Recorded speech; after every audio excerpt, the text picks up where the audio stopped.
समस्त भारतीय भाई बहनों और आगे भविष्य के भारत के भाग्य विधाता युवाओं, आज मैं आपके साथ एक ऐसे शख्स की बात शेयर करने का प्रयास कर रहा हूँ जिसने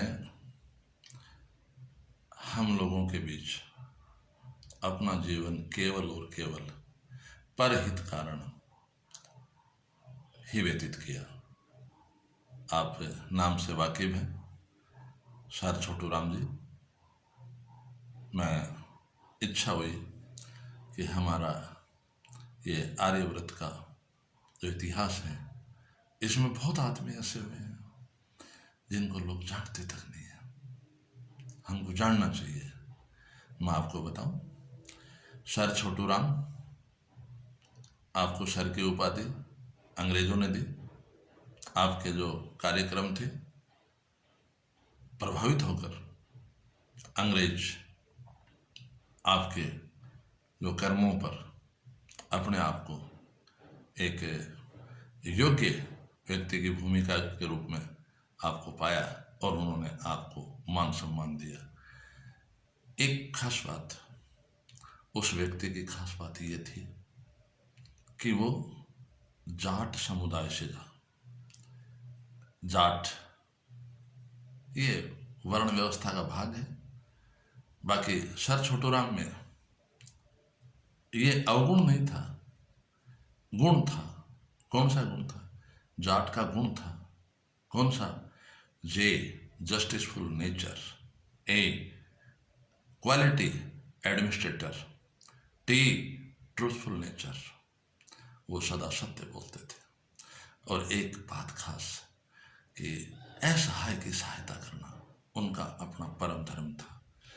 आप सर छोटू राम जी के लिए मैं मेरी इस वीडियो के माध्यम से जितनी भी अंदर की आवाज़ है छोटू राम जी, क्योंकि मैं आज जाट नेता चरण सिंह जी और सर छोटू राम जी का कायल हूँ कि उन्होंने इस समाज को क्या नहीं दिया, क्या दिया ये नहीं, क्या नहीं दिया।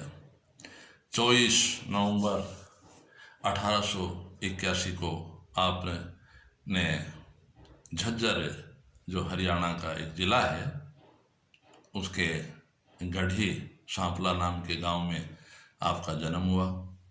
आपका मूल नाम राय रिछपाल था। 3 भाइयों में तीसरे नंबर पर छोटे छोटे थे, और जब छोटे थे तो प्यार से आपको छोटू नाम से पुकारते थे। स्कूल में भी आपको कब डाला ये बता देता हूँ। 10 साल के जब आप हुए तो आपको स्कूल में डाला गया। पिता सुखीराम जी ने पढ़ाने के लिए अपने आप को एक आर्य समाज की अपनी एक आवाज़ से वो प्रभावित थे।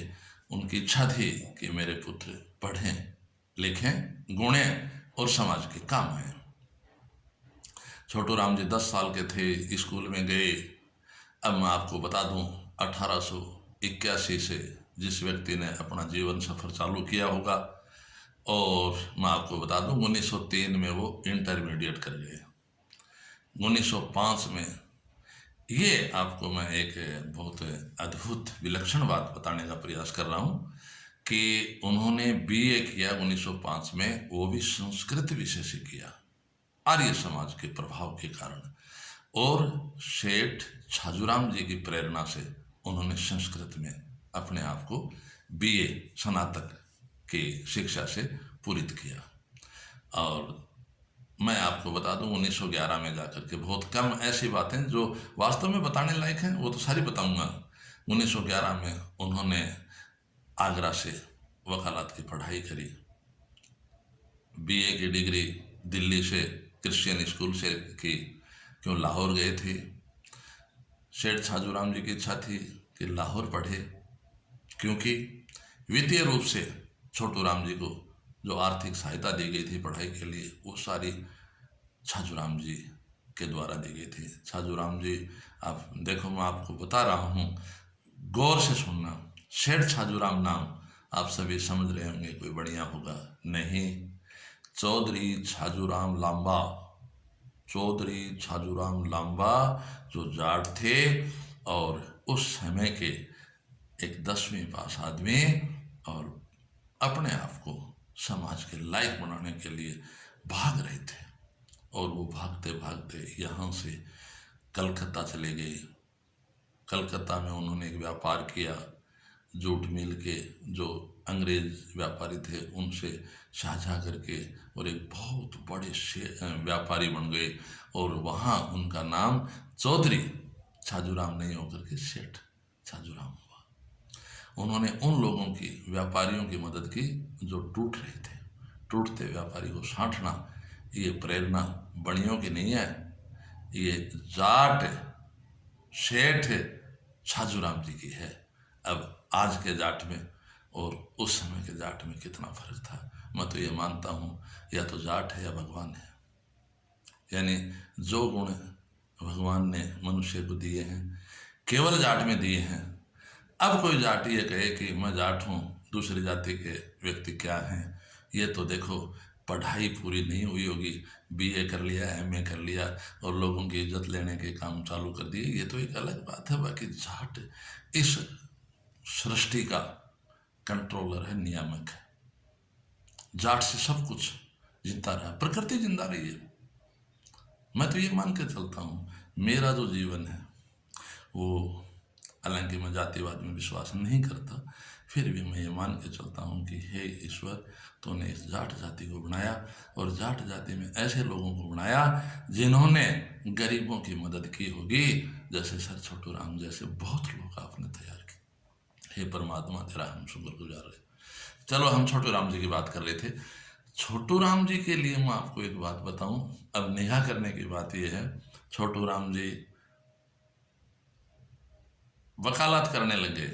11 में अपने लालचंद जी जो एक वकील थे, बहुत बड़े वकील उस तत्कालीन समय के, उनके साथ जुड़ गए।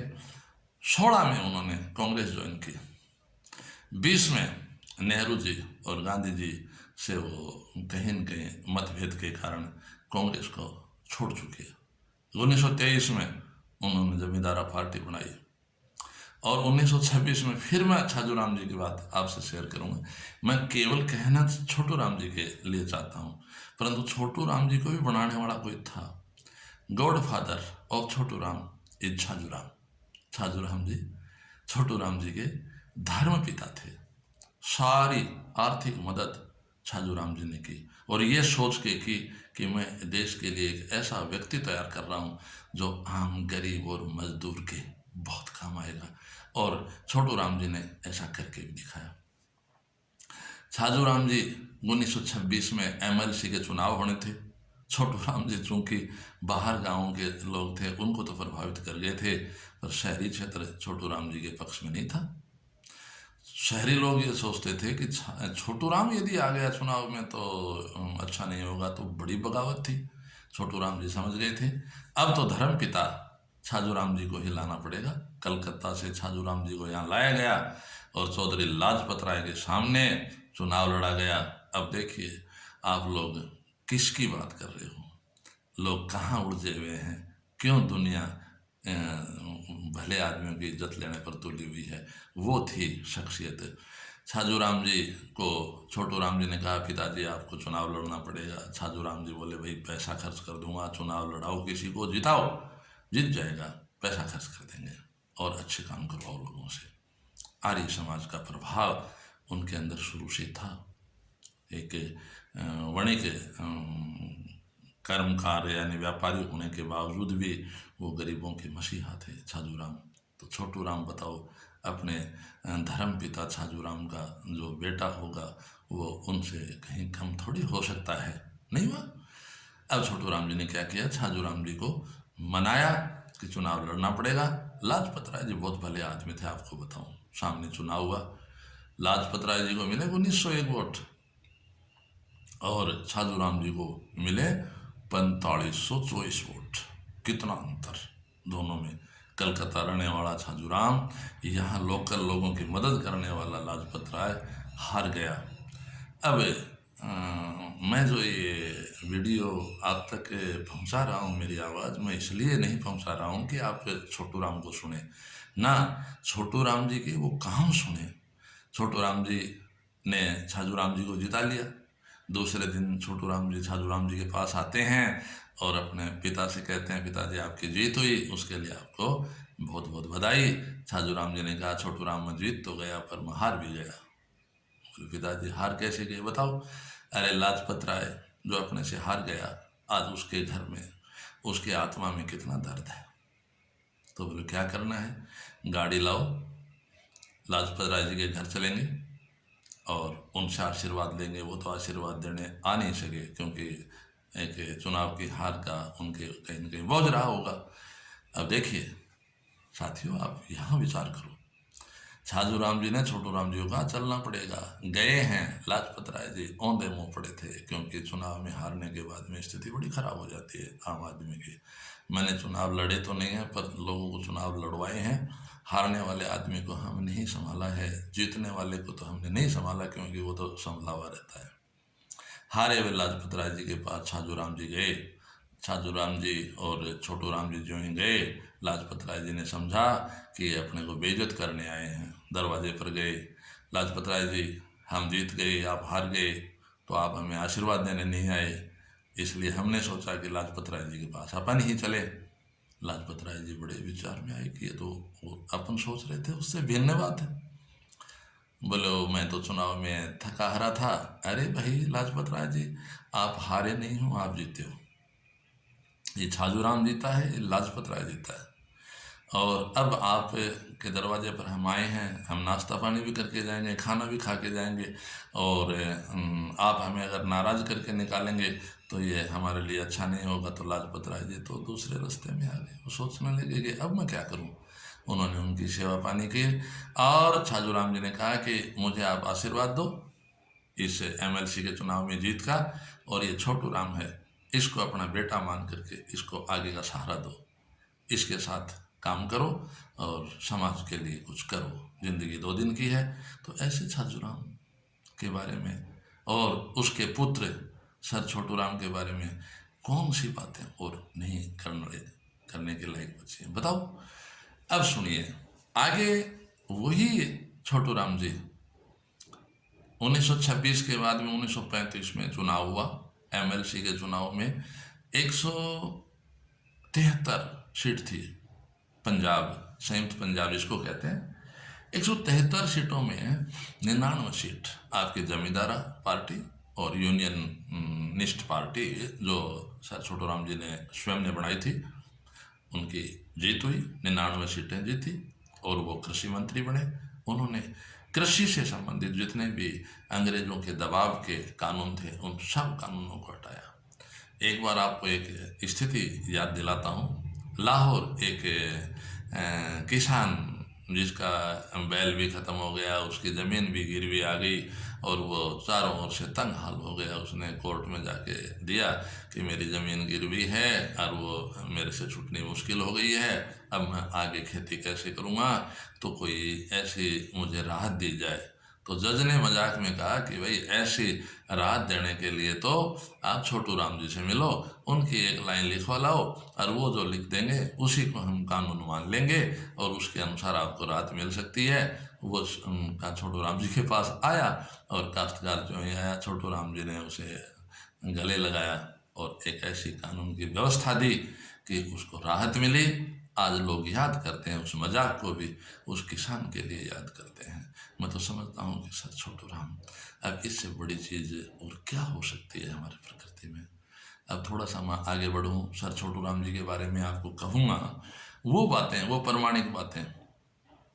कानून में उन्होंने किसानों की जमीन का हक उनको दिलाया। मजदूरों को 8 घंटे 24 घंटे में काम के पूरी मजदूरी देने का लेखा जोखा सरकार के कानूनों में करवा दिया गया। 8 घंटे से ज़्यादा अगर कोई आदमी काम लेगा तो उसका अलावा मेहनताना देगा, जिसको हमारे यहाँ ओवर टाइम कहते हैं। ये सब सर छोटू राम जी की मेहरबानी। आज़ादी से पहले की बात बता रहा हूँ। अब मैं आपसे एक बात फिर थोड़ी सी आ रही है मेरे दिमाग में। सर छोटू राम जी आपका जन्म 1881 में और आपके धर्म पिता छाजूराम जी, जिनकी जिक्र मैं अब कर चुका हूँ, वो 1861 में पैदा हुए थे। 20 साल का अंतर था पिता और पुत्र में, धर्म पिता और धर्म पुत्र में इतना अंतर था। परंतु मैं आपको ये बता दूं कि सर छोटू राम छाजूराम जी की बनाई हुई, तराशी हुई एक इस माँ भारती की एक कला की आकृति थी।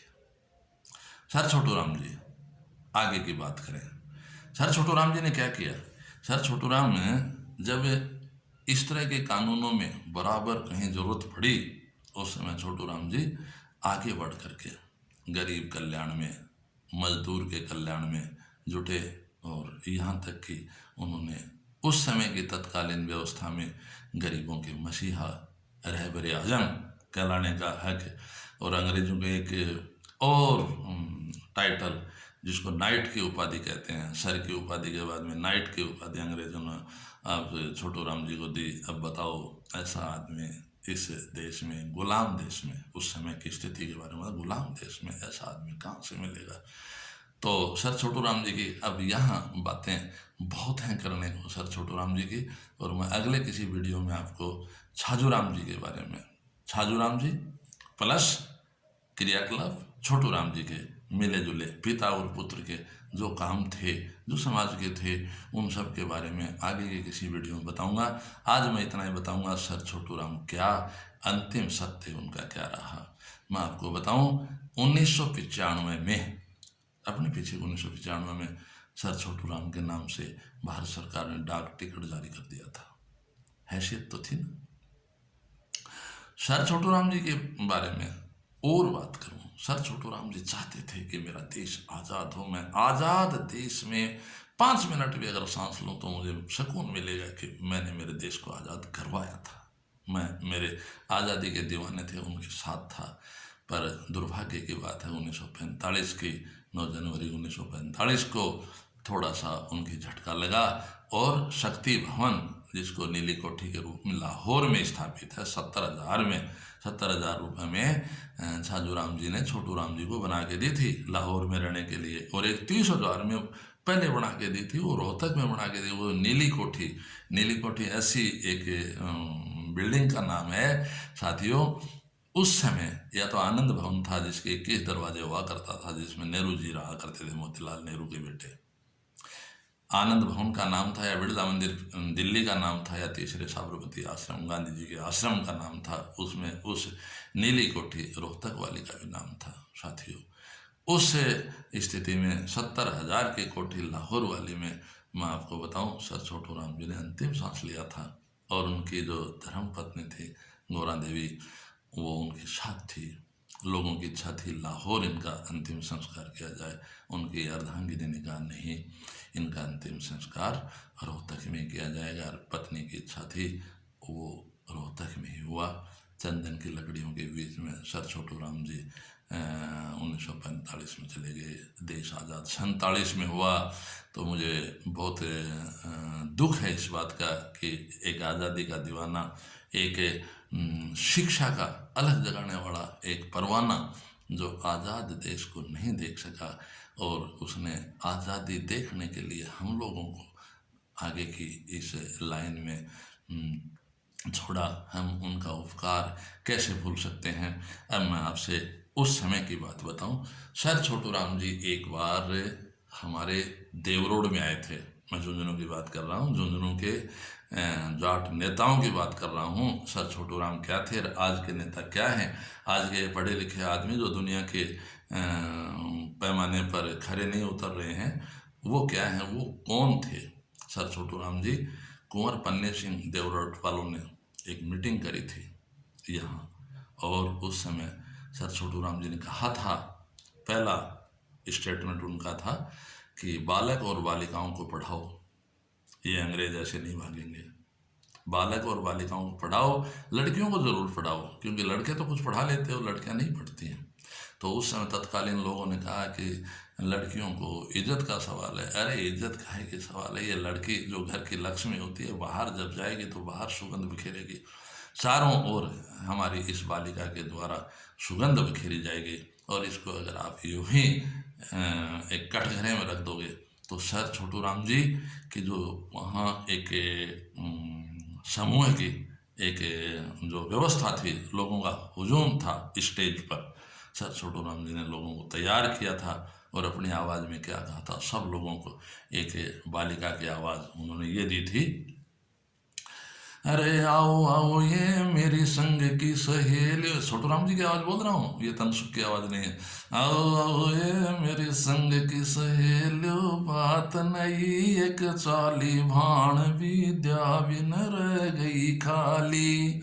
मैं जामी जद ठीकर फोड़ियो, मैं जामी जद ठीकर फोड़ियो, भैयो जाम्यो जद थाली बाण विद्या बिन रह गई खाली। भैये ने तो दूध मलाई, भैये ने तो दूध मलाई, अमन राबड़ी आली बाण विद्या बिन रह गई खाली। ये सर छोटू राम जी की आवाज है। भैये न तो स्कूल भिजवा दियो, भैये न तो स्कूल भिजवा दिया, मन भेड़िया की पाली भाण विद्या बिन रह गई खाली। अब देखिए, लड़के कंवारे रह जाते थे, लड़कियों के पैसे ले लेते थे और पैसा लेकर के अपने लड़के की शादी कर लेते थे। और आवाज क्या थी छोटू राम जी की ओर, भैया के ब्याह में गिरवी धर दी जमीन है, भैया के ब्याह में गिरवी धर दी, बा मेरे ब्याह में छुटाली भाण विद्या बिन रह गई खाली। ससुराल में भी गड़बड़, कि पढ़ी लिखी नहीं थी।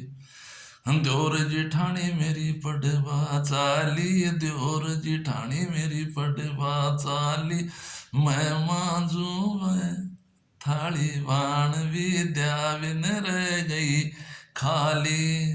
द्योर जिठानी मेरी पढ़वा चाली, मैं मांझू बाकी थाली बाण विद्या बिन रह गई खाली। लास्ट में एक गुरु जी से पूछती है, छोटू राम जी से पूछती है एक बालिका, ये दुखद व्यवस्था मेरे को क्यों मिली? तो वो कह रही है कि मेरे और बाम फर्क इतनो है, मेरे और बाम फर्क इतनो है, मैं गोरी व काली बाण विद्या बिन रह गई खाली। ये सर छोटू राम जी का देवरोड का स्टेटमेंट था और उसका परिणाम क्या निकला? देवरोड से लेकर यहाँ बख्तारपुरा तक की ये जो व्यवस्था थी, इसमें जागृति आई और जागृति क्या आई, हमारी बहनें पहले पढ़ी, आज वो हमारी अन्य क्षेत्र की जो झुंझुनू की महिलाएं हैं उनसे आगे गई।